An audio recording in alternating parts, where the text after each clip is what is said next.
હે ભગવાન, તું એમ કેતો હોય ને કે કપડા નથી, આખી બેગો ભર્યો છે તારા કપડાની. હું ટૂંકા થાય છે, કાઈ વાંધો નહીં, ટૂંકા થાય છે ને તો ઓલી વાસણ વાળી આવી છે ને એને હું આપી દઈશ, ને કપડા તો વાસણ આવી જાહે નવા માર.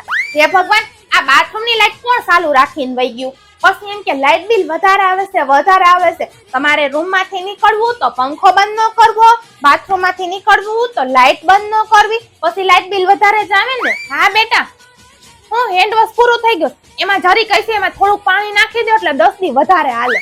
આજે આપણે બહાર જવાના સહી ને કોઈને ન કહેવાય, બધાને ખબર પડી જાય તો કોક બાપા ચોરી કરવા આવે તો. હું વિચારું છું કાંઈ ઓલા રૂમમાં બધા પંખો ચાલુ કરવા કરતા હોલમાં આપણે નીચે ગૈદલા નાખીને બધા હોઈ જાય, હું લાઈટ બિલ ઓછું આવે ને એટલે. આ વખતે એકય ચોપડિયું ભંગારમાં નથી દેવાની. ચંપા માસી છોકરી છે ને એના હાટું જોઈશે, એને કીધું કે અડધા પૈસા આપી દઈશ, તો આપણે બીજું શું જોઈએ, બરોબર ને? હું તમને શું કહું, આપણે હમણાં પૈસા ભેગા કર્યા છે ને ઉપર એક માળ કરી લઈ તો ભાડું આવે અને આવક એ થઈ જાય, અને થોડું ઘણું ઘટશે તો લોન લઈ લેવું.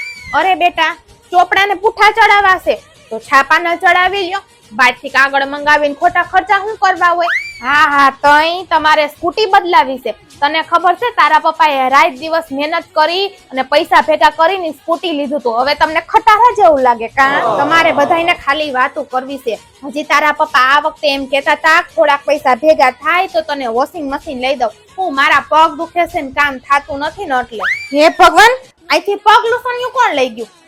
એ ચાકુ એક કામ કર તો કબાટ માંથી ઓલું છેલ્લે ભાઈ નું જૂનું ટી શર્ટ પહેર્યું છે ને ઈ લાઈ અહીં રાખી દો.